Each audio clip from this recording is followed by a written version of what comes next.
Dear students, good morning. Career math science classes आपके अपने YouTube channel पर आपका बहुत बहुत स्वागत है। आज हम हरियाणा जीके में थर्ड क्लास करेंगे, यानी कि हमने पहले 2 वीडियो आपको प्रोवाइड करवा दिया है। आज हम आपको हरियाणा जीके की थर्ड वीडियो प्रोवाइड करवा देंगे। तो आज हम जो टॉपिक कर रहे हैं उस टॉपिक का नाम है मध्यकालीन इतिहास। मध्यकालीन इतिहास। जो मध्यकालीन इतिहास है वो दिल्ली सल्तनत के नाम से भी जाना जाता है, यानी कि दिल्ली सल्तनत में जो भी शासक हुए वो सारे मध्यकालीन इतिहास के अंदर ही काउंट होते हैं। तो मध्यकालीन इतिहास में एक नाम बहुत ज़्यादा फेमस है, वो नाम जिसने भारत पर 17 बार लगातार आक्रमण किया, यानी कि 17 बार भारत पर आक्रमण करने वाला आक्रमणकारी शासक कौन था? महमूद गजनवी। यानी कि हम बात कर रहे हैं महमूद गजनवी की। महमूद गजनवी भी वो शासक था भाई जिसने भारत पर 17 बार आक्रमण किया, और जो इसके पिताजी थे उनका नाम था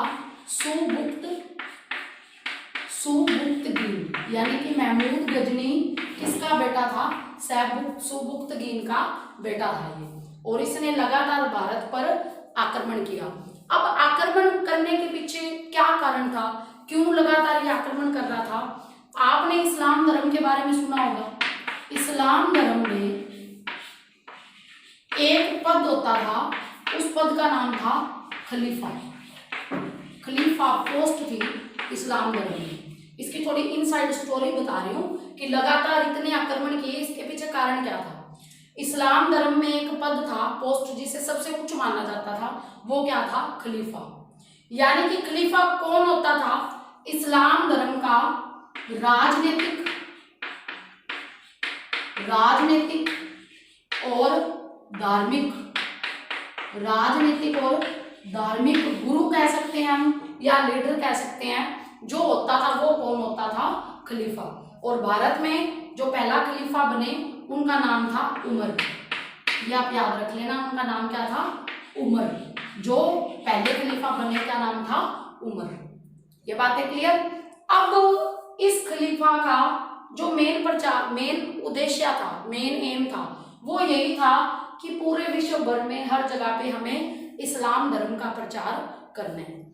और जो महमूद गजनवी थे वो जब इनके संपर्क में आए तो उनका ये इरादा बिल्कुल पक्का हो गया कि हर जगह पे हमें इस्लाम धर्म का प्रचार करना है। तो उन्होंने खलीफा के सामने इस बात की शर्त ली कि मैं जब तक जिंदा रहूंगा हर साल, यानी कि भारत पर आक्रमण करता रहूंगा। इसीलिए उसने लगातार 17 बार भारत पे आक्रमण किया। और उनके पिताजी का क्या नाम था? सुबुक्तगीन। एक और उपाधि होती थी, और उस उपाधि का नाम था सुल्तान की उपाधि। उस उपाधि का नाम था सुल्तान की उपाधि। तो जो महमूद गजनवी था उसने ये सुल्तान की उपाधि ग्रहण की, सुल्तान की उपाधि ली, क्योंकि खलीफा के बाद यानी कि जो सेकंड पोस्ट थी वो क्या थी? सुल्तान की उपाधि। आप ये कह सकते हैं एक तरह से इसका असिस्टेंस या सेनापति जो होता था खलीफा का, वो कौन होता था? सुल्तान। क्लियर? ठीक है। तो ये तो इसकी इनसाइड स्टोरी थी। अब हम बात करते हैं हरियाणा से इसका क्या रिलेशन है। महमूद गजनवी का हरियाणा से क्या रिलेशन है? महमूद गजनवी ने सबसे पहले हरियाणा पर आक्रमण किया। कहाँ? थानेसर। महमूद गजनवी की बात कर रहे हैं, और सबसे पहला आक्रमण कहाँ किया इसने? थानेसर। कब किया? 1009 ईस्वी में। 1009 ईस्वी में पहला आक्रमण इसने किया। जब इसने पहला आक्रमण किया तो ये बिना किसी लूट मचाए वापस चला गया। 1009 में हरियाणा के थानेसर पर इसने पहला आक्रमण किया, लेकिन बिना किसी लूट मचाए ये वापस चला गया। उसके बाद दोबारा आया ये थानेसर वापस। कब आया? 1014 ईस्वी में। 1014 ईस्वी में थानेसर ये वापस आया, और इसने वहां थानेसर को बहुत ज्यादा लूटा, और कई जो हमारी प्रसिद्ध मूर्तियां थी उन मूर्तियों को भी ये खंडित करके चला गया। उसके बाद जो इसका अगला आक्रमण था वो था कन्नौज पे, कन्नौज पे। और कन्नौज पे इसने आक्रमण किया 1018 ईस्वी में, 1018 ईस्वी में। ये जो इसके बहुत बड़े आक्रमण थे। और सबसे बड़ा 1014 में थानेसर पर आक्रमण रहा, और जहां इसने थानेसर में खूब धन संपत्ति इकट्ठी करके ये कहां लेके चला गया, गजनी लेके चला गया। महमूद गजनी के बाद इनके एक पुत्र थे जिनका नाम था मासूद, मासूद इनके पुत्र थे मासूद।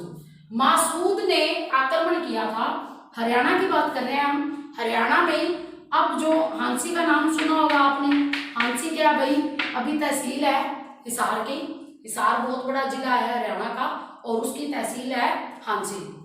हांसी पे इसने आक्रमण किया, किसने, मासूद ने।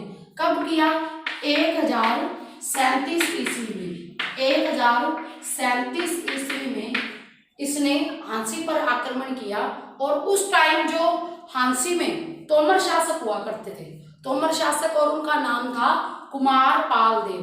क्या नाम था, तोमर शासक थे, तोमर शासक, और उस तोमर शासक का नाम था कुमार पाल देव, कुमार पाल देव, यानी कि कुमार पाल देव को इन्होंने पराजित किया था। ये बात है क्लियर। और इसके बाद है, इसके बाद अगला आक्रमण हुआ, और अगला आक्रमण किसने किया भाई, इसी का एक बेटा था, ठीक है, मसूद। उसका नाम क्या था, मसूद का पुत्र था। यानी कि अभी आपने महमूद गजनी की बात की, महमूद गजनी का पुत्र था मसूद। अब मसूद का ही बेटा था, उसका नाम क्या था, देखो मसूद का बेटा कौन था, मादूद, मादूद। अब मादूद ने आक्रमण कब किया, 1043 ईस्वी में, 1043 ईस्वी में हरियाणा पर कब्जा करने की कोशिश की, लेकिन ये क्या हो गया, पराजित हो गया। 1043 ईस्वी में हरियाणा पर कब्जा करने की कोशिश की, लेकिन ये क्या हो गया, पराजित हो गया। तो हमने एक बार रिपीट कर लेते हैं सारा। हमने क्या पढ़ा अब तक, हमने ये पढ़ा कि सबसे पहले जो आक्रमणकारी था, आक्रमणकारी कौन था, महमूद गजनवी। और महमूद गजनवी ने 17 बार हरियाणा भारत पर आक्रमण किया, 17 बार आक्रमण किया। और उनके पिताजी थे, और उनके पिता का नाम था सुबुक्तगिन। उनके पिता का क्या नाम था, सुबुक्तगिन, सुबुक्तगिन था। और इसने अलग अलग टाइम पे सबसे पहला आक्रमण कब किया, 1009 ईस्वी में थानेसर पर। दूसरा आक्रमण 1014 ईस्वी में किया थानेसर पर। थानेसर में बहुत लूट मचाई इसने। और उसके बाद कन्नौज पर आक्रमण किया। कन्नौज, उसके बाद कौन आ गया, उसका पोतर आ गया, और उसके पोतर का नाम था मसूद। मसूद का एक पुत्र था मादूद, और मादूद ने 1043 ईस्वी में हरियाणा पर आक्रमण किया, हरियाणा पर कब्जा करने की कोशिश की, लेकिन वो क्या हो गया, पराजित। अब इसके बाद 1151 ईस्वी में, 1151 ईस्वी में विग्रहराज चतुर्थ थे। और उन्होंने, विग्रहराज चतुर्थ ने 1151 ईस्वी में हांसी व दिल्ली पर आक्रमण करके अपने अधीन कर लिया। कब, 1151 की बात हो रही है ये, ठीक है। इसके बाद हरियाणा के इतिहास में वो बहुत ही ज्यादा फेमस एक युद्ध रहा है, तरावड़ी का युद्ध कहते हैं आपा, और उसको आपा तराइन का युद्ध भी बोलते हैं। यानी कि बात करेंगे हम तरावड़ी और यानी तराइन के युद्ध की। जो तराइन का युद्ध है, तराइन का युद्ध या क्या नाम है इसका, तरावड़ी का युद्ध, किस किस के बीच में लड़ा गया, ये लड़ा गया भाई पृथ्वीराज चौहान वंश के बहुत ही ताकतवर शासक हुए हैं, पृथ्वीराज चौहान और मोहम्मद गोरी। कौन थे दूसरे, मोहम्मद गोरी। इन दोनों के बीच में ये लड़ा गया, मोहम्मद गोरी। पहला युद्ध ये लगातार दो युद्ध हुए हैं लगातार। पहला हुआ है 1191 ईस्वी में। 1191 ईस्वी में पृथ्वीराज चौहान और मोहम्मद गोरी के बीच में पहला युद्ध हुआ और ये तरावड़ी के अंदर ही जो मैदान है वहां युद्ध हुआ। इस युद्ध में पृथ्वीराज चौहान की जीत हुई और मोहम्मद गोरी हार गया। ये हार के वापिस अपने अपने जो इसका जहाँ का ये शासक था गौर का, वहां ये वापिस चला गया।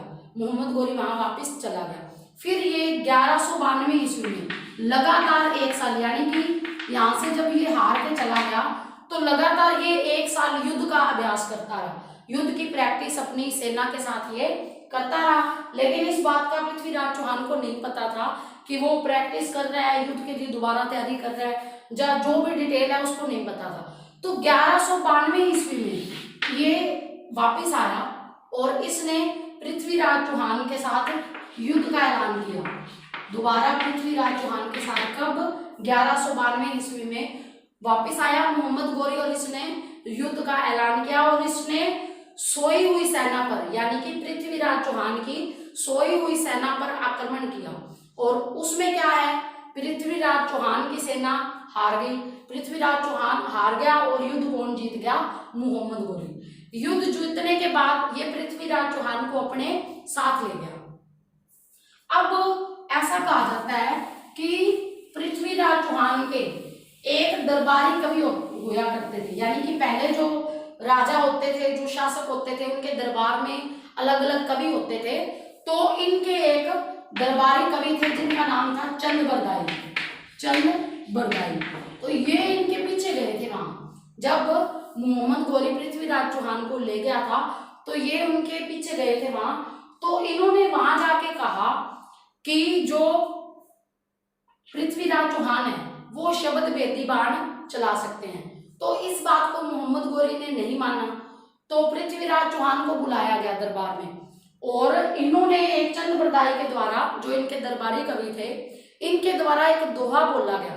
और उस दोहे में क्या किया गया कि पृथ्वीराज चौहान को दिशा और डिस्टेंस मतलब दूरी, कि कितनी दूर मोहम्मद गोरी यहाँ वहां से पृथ्वीराज चौहान से कितनी दूर बैठे थे और क्या उनके बीच में कितनी डिस्टेंस थी और किस दिशा में बैठे थे, ये सारी चीजें चंद बरदाई द्वारा एक दोहे में एक्सप्लेन कर दी गई। और उस दोहे से पृथ्वीराज चौहान को आइडिया हो गया और उन्होंने जो बाण चलाया वो जाकर के मोहम्मद गोरी को लगा और उनकी मृत्यु हो गई। अब ऐसा जो बताया जाता है वो सिर्फ और सिर्फ चंद बरदाई की लिखी हुई एक पृथ्वीराज रासो है, उसी में बताया जाता है। इनके द्वारा, चंद बरदाई के द्वारा लिखी हुई पृथ्वीराज रासो में बताया जाता है कि ऐसा ऐसा हुआ था। और इसके बाद पृथ्वीराज चौहान और चंद बरदाई ने दोनों ने आपस में एक दूसरे का वध कर दिया। ये इतिहास में सिर्फ और सिर्फ इनके द्वारा ये लिखी गई स्टोरी में ही बताया गया और कहीं भी इस चीज का उल्लेख नहीं है। तो ये हम हरियाणा का मध्यकालीन इतिहास पढ़ रहे हैं और आज हम कहाँ पहुंचे हैं? 1192 ईस्वी तक हमने पढ़ा है और बाकी बचा हुआ हम अगली क्लास में कंप्लीट कर देंगे। ये आई होप मैंने आपको करेक्शन करके बहुत बढ़िया तरीके से अपनी तरफ से एक्सप्लेन किया है। और प्लीज जिन स्टूडेंट्स ने, जिन फ्रेंड्स ने अभी तक चैनल को सब्सक्राइब नहीं किया है तो भाई वो सब्सक्राइब कर दो।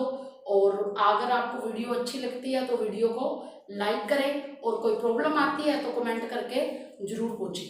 Thank you very much.